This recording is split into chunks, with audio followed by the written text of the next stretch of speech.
Go in your Bibles to Matthew chapter 5. We're going to be in verses 38 to 42 this morning. Let me just read this text first, and then we'll dive in. We're in the middle of the Sermon on the Mount. We're almost to the middle.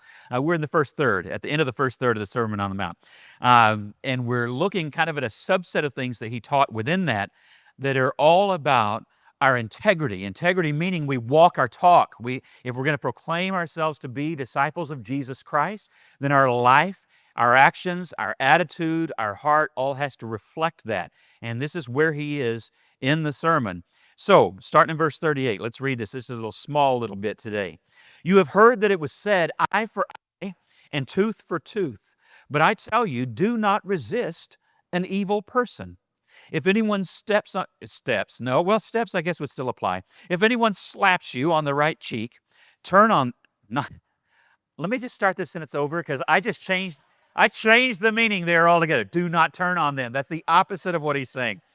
If anyone slaps or steps you on the cheek, turn to them the other cheek also. And if anyone wants, I must be struggling with this passage, okay? I guess I'm preaching to myself and something down in there is going, you don't want to read that, but I really do. I do. Verse 40, if anyone wants to shoot. You know, earlier I was talking to Carl Ray about cleaning my glasses. Maybe it's dirtier than I thought. Let's try this. Still looks the same. I don't know. We'll try it again, verse 40. And if anyone, I'm glad I get to edit this later, for what goes out and stays on the internet. If anyone wants to sue you and take your shirt, hand over your coat as well. If anyone forces you to go 1 mile, go with them 2 miles. Give to the one who asks you, and do not turn away from the one who wants to borrow from you. Okay, I'm glad it was a short passage. That could have been rough, right? It was rough for you. Okay, so this has got to be one of our favorite parts of the Sermon on the Mount, because we read this and we go, well, at least this part I got done, right? Never, ever does anybody read it and think that. This one is challenging, isn't it? They all are for various reasons, but this one, I think, is universal. There are very few people on the planet who could say with any kind of confidence that they don't struggle with this, and they struggle with lying. We all struggle with this.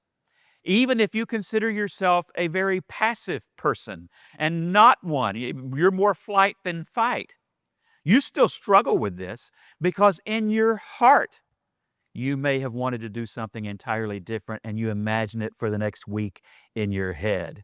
We all struggle with this. And nobody likes the idea. Even from a point of thinking about fairness and justice and what's right, we don't like the idea of just turning the other cheek. I would imagine there were people in the crowd the first time that Jesus said this, and it'd be very few of us that this would be the first time we've heard it. But for those who heard it first, there had to be very few who didn't want to argue with him. And there had to be some who had a question and may have asked it, and we just don't have it recorded. Jesus, are you sure that's what you want us to do? I mean, you're telling us not to resist an evil person. Why would we not? Didn't I just read Ephesians chapter 6? Put on the whole armor of God? What was that for? Just to take more hits on the other cheek? Why would we bear the sword of the Spirit that is the Word of God? Oh, that might answer part of the question. We'll come back to that. But why would we bear a sword if we're not to fight? Well, in the picture of Revelation 19, when you have a picture of Jesus as the victorious warrior, the rider on the white horse, you have a picture of Jesus being victorious, of Jesus covered, his robes covered in blood from the battle he's just won. And you have the saints walking behind him. And you know what is not all over them? Blood. Why? Because they're not the ones who won the battle. He did. And in our battles, with people treating us in unfair and evil ways, our human nature will always want to be the one who fights the battle. And we've got to learn to let Jesus be the victorious warrior instead. That's tough. That is tough. The hardest fight you may ever fight in your heart could be, for some of you, this one right here. Letting God handle what you would like to handle in an ungodly way. That's hard. And it's hard for all of us. Maybe especially hard for some. So let's go back and look at, so why would he want us to do that? Remember, the Sermon on the Mount is all about how God can transform us into disciples of Jesus, which is a bunch of little Jesuses, many me's of Jesus, reflectors, mirrors of the character and heart of the Messiah. And to do that, we have to become from within the very same kind of people that Jesus in his incarnation was. And over again, we see Jesus unfairly treated. We see him verbally attacked. We see him physically attacked. We see him ultimately crucified. In none of those times, we do see him strong. We see him brave. We see him wise. But in none of those times do we see him retaliatory. We have a song in our song. This would have been a good one, but I didn't think about it to send you. We have a song in our songbooks. It was my favorite song when I was a kid, 8, 9, 10 years old. I'd be sitting next to my grandparents in church, at least those memories that I have is when I was sitting with them, and we would sing number 507 in the Harvest Gold Songs of the Church hymnal. You got to be kind of old school Church of Christ to know what I just said, or it's wah, wah, wah, wah, wah, wah, wah. But number 507 is the song, 10,000 Angels. He could have called 10,000 angels to destroy the world and set him free. He could have called 10,000 angels, but instead he died for you and for me.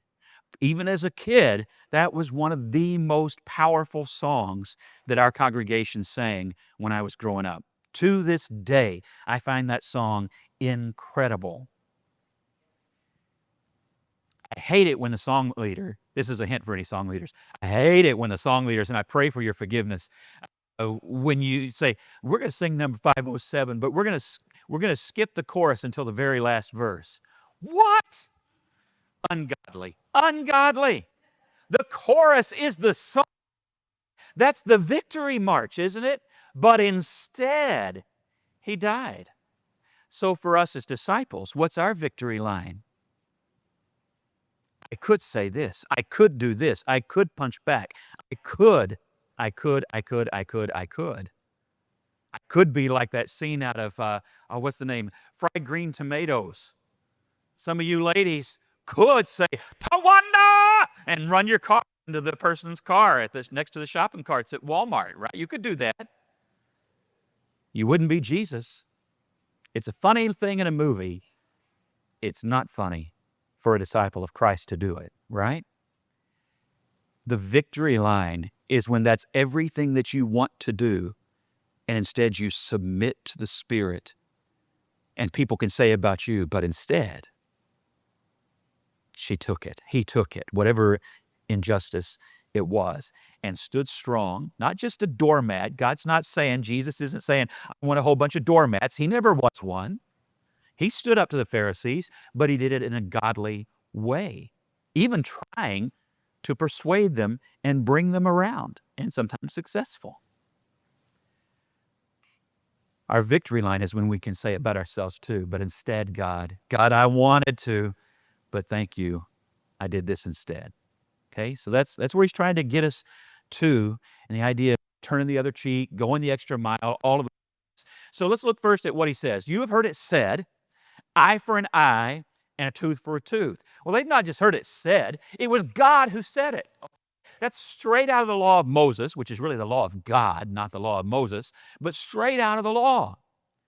God dictated those words. So Jesus is not looking at eye for an eye and a tooth for a tooth and saying, no, that was. We'll hear preachers say that, and they're wrong too. You will hear the world say, eye for an eye, tooth for a tooth. That's evil. No, it wasn't. No, it wasn't. Interpretations, let me reword that, misinterpretations and misapplications were the evil. The abuses of this were the evil. Eye for an eye and a tooth for a tooth was an astoundingly gracious, transformative law for the Israelite people. Because just like all other humans on the planet, before this, they wanted to knock the guy onto them too.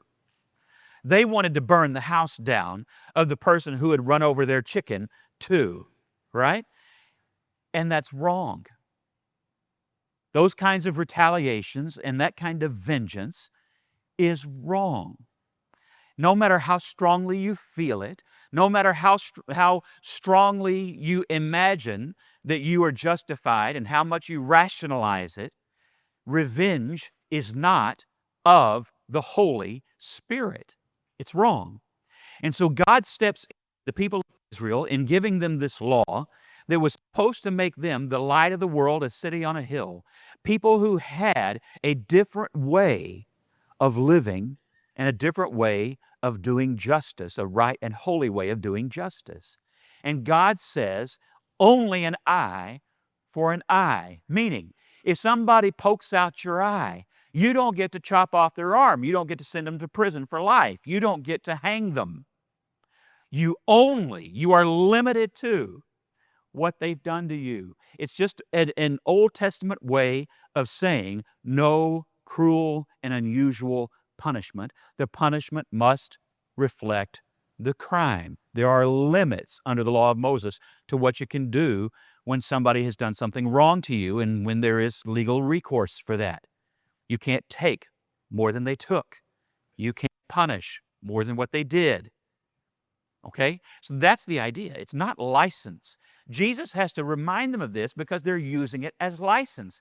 Well, it's eye for an eye, a tooth for a tooth, so I can get revenge if I want to. That was never what the law said. Never what the law said. Revenge was always wrong. And legally, punishments can only suit what the crime actually was. It was a stronger ethic, a more godly ethic than anything else in the world at the time.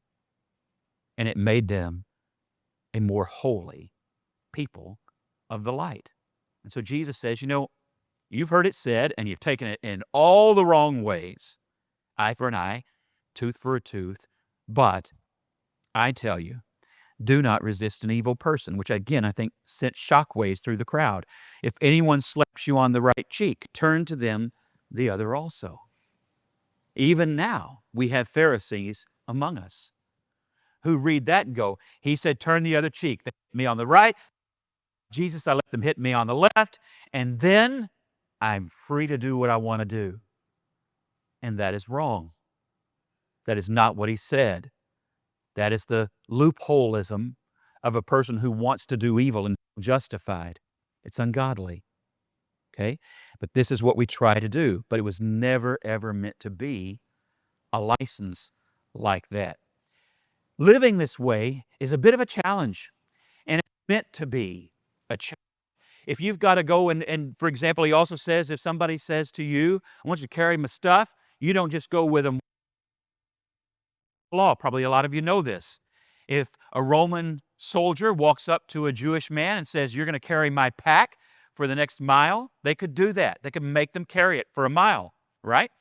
And so what they would do, under what Jesus is saying, is say, okay, I tell you what, I'll go further than I have to. I'll do more than I'm required to. Is it just? No, it wasn't just. It's like they have a rent-a-slave, and they've turned a free person into a slave for that mile. There's nothing just about it. There's nothing fair about it. There's nothing right about it. And yet Jesus says, go the extra mile. This isn't Chick-fil-A, my pleasure. This is worse. They're not getting paid for this. They're not getting anything good out of it. And the whole time, the Roman guard, if he's a jerk, which some of them were, maybe using racial slurs at you as a Jew, maybe mocking you, maybe adding to your weight. And what does Jesus say do? Walk the mile. When you come to the end of the mile, go another one. What is your honest reply to that in your heart? I don't think so. But a disciple of Jesus would do that. Why? Part of it is cleansing. Let's read this passage from 1 Peter. Therefore, rid yourself of all malice and all deceit, hypocrisy, envy, slander of every kind. If you were walking the first mile, would there be any malice in your heart toward this man who's just disrupted your day, and now you're going a mile out of your way carrying 100 pounds? Would that bother you? Could you be bitter about that? Might you have lied and said, I don't have time for that? Get rid of all deceit, hypocrisy. As a disciple of Jesus, can you sit there and cuss at the guy the whole time and demean him and hate him while claiming to love your neighbor and love your enemy as yourself? Get rid of all deceit, hypocrisy, envy. Wish I had somebody to carry my pack a mile. And slander. Well, how are you going to talk about that guy when you get home? Get rid of it all. Sometimes we only get rid of it all through suffering. So Jesus says, for your own good, walk the extra mile. Why? Because it's the second mile that transforms you, where you go from griping to God, I'll do this for you. And you start to change your attitude. And by the second end of the mile, you may still be struggling, but your attitude's better and your perspective is better. And who knows, by the end of the second mile, you may have a blessing to give to that person so that your witness means something to them and plants a seed in their own heart. Then the Roman soldier can walk away and say, you're not going to believe what this guy did. I was forcing him like I do every day. But this day, I don't know, it was weird, it was different. He went further than he had to, and he was kind to me. What is up with that guy? Maybe he comes back to you another day. You're kind of upset about that maybe, but he comes back because now a door is open, and he wants to know why. Maybe he even asks. Take the opportunities. God is trying to grow something in us. And sometimes it's just to get us to work through those parts of ourselves, that shadow part of ourselves that we don't want to engage and don't really want to have to work on and change, but we need to. And God is bringing it to the surface through the second mile. Like newborn babes, that's a different translation. Newborn babies craves pure spiritual milk so that by it you may grow up in your salvation. Isn't that the goal? We're trying to grow up. That's a second mile thing, isn't it? Growing up. Now that you have tasted and seen that the Lord is good, all of this is really, as it has been for the last 3 weeks when we've looked at all these different issues, is heart issues. And it's not certain. It's heart stuff. Making us better disciples truly from the heart. And that second mile, as this says, is a test. It's a test of our faith. Do I believe that God really rewards those who are willing to go that extra mile, turn that other cheek? Do I believe that God's ethics work? Do I believe He's right about what's actually wise? Yes or no? Do I? If I do, then even if it's uncomfortable for me, even if it's, I'm going to go ahead and push through and do that because I trust Him. I don't like it necessarily, but I know that it's something that I need to do. We were talking in the men's class the other day about some of the crazy, hard things. And the men who were in the class, and I talked about it with Coffee, y'all just don't worry. I'm not going to talk about the passage. I'm saving that. There was Jeremiah was asked to do some things that were unusual, and I'm saving those for a future sermon. We'll just get to that. But when God had prophets speak His word, He sometimes had them do things that caused them to suffer.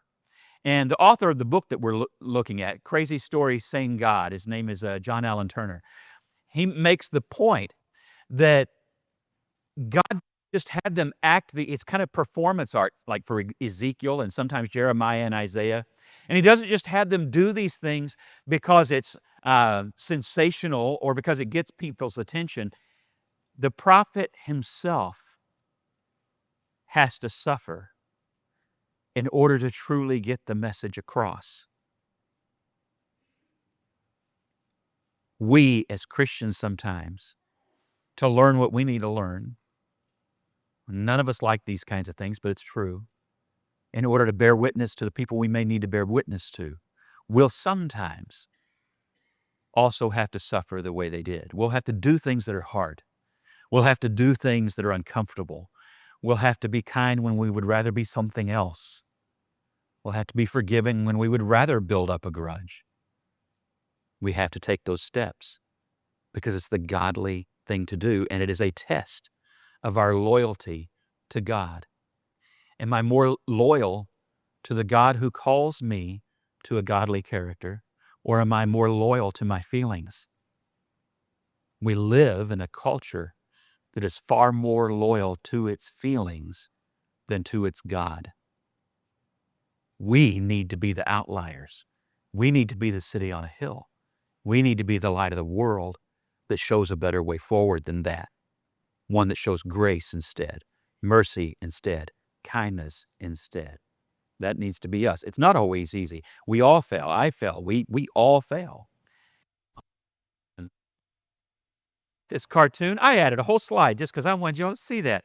If you can't see it, back up back there. You may not be able to see this, but it's whack-a. These are the moles from the Whack-A-Mole. Who played that in the? Did they have Whack-A-Mole at the Mr. Gaddy's here? I didn't ever go here. We had it where I'm from. Y'all should have come to San Angelo and upgraded to the Whack-A-Mole, right? So Whack-A-Mole, that is about as 70s and 80s a game as you get. Well, all the moles show up and catch this guy in the alley, and they're ready to take revenge, right? But Paul says this by the Spirit: do not repay anyone evil for evil. Did Paul have to learn that lesson real hard? He had been the doer of evil, and he had been the subject of evil. Do not repay anyone evil for evil. Be careful to do what is right in the eyes of everyone. If it is possible, as far as it depends on you, live at peace with everyone. Do not take revenge, my dear friends, but leave room for God's wrath. God will take care of it. It's that test of loyalty and faith again. God's saying, do you trust me? Because I'm telling you, I'll take care of it. We get impatient. We don't see the kind of fixing that we want to see. Maybe the kind of fixing we want to see isn't right. Maybe we're more mafia than Jesus. I don't know. Trust him. Trust him. Do not take revenge, my dear friends, but leave room for God's wrath, for it is written, it is mine to avenge. I will repay. The other side of that coin, and it's not ours. And we should not. Hard lesson, but a godly lesson. All of that makes us feel like, well, do I even know how to live like a Christian? Because this feels so unnatural at times, and it feels so hard at times. Yeah, Jesus.